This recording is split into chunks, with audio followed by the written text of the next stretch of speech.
Back in 1950, a national intelligence estimate delivered to then-President Harry Truman outlined two goals of the Soviet Union.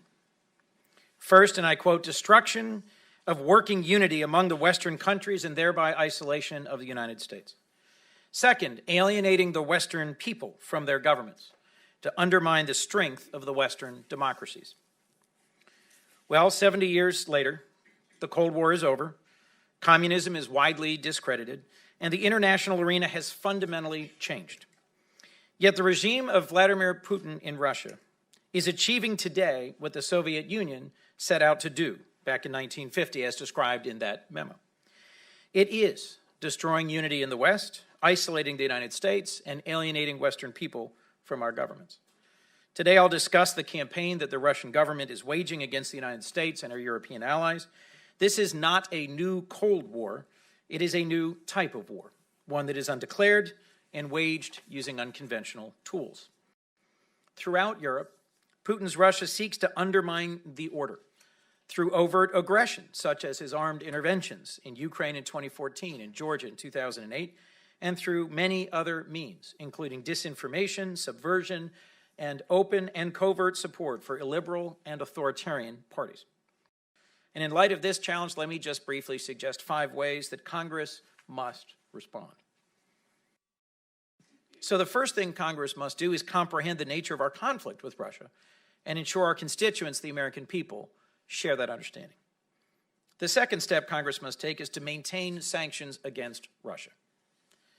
One bipartisan bill, the Counteracting Russian Hostilities Act, led by Democratic Senator Ben Cardin and Republican Senator John McCain, would authorize new sanctions against Russia for its aggression. Another bipartisan bill, the Russia Review Act, introduced by Republican Senator Lindsey Graham, would require that Congress weigh in before President Trump could relax sanctions against Russia. The third step Congress must take is to provide support for our Eastern European partners by backing brave reformers in states like Ukraine and promoting economic development in countries like Georgia.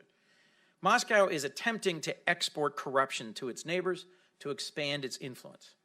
By helping our partners continue their fight to root out corruption and by demonstrating that people in Eastern Europe are better off as a result of being able to do business with the European Union and the United States, we can hopefully mitigate Russia's sway over these societies. Fourth, all elected American officials should publicly, privately, and repeatedly reassure our allies that the American people support NATO and the European Union, as well as increased U.S. troop rotations through Central and Eastern Europe. This brings me to the final step Congress should take, fully funding programs that promote a more stable and prosperous world. As recent protests in Russia demonstrate, Vladimir Putin does not speak for all of the Russian people, but he has infiltrated and subverted Russian institutions to the extent that no one in Russia has the power to constrain him, even though many brave Russians continue to try. Only the United States and our allies can counter his aggressive aims successfully.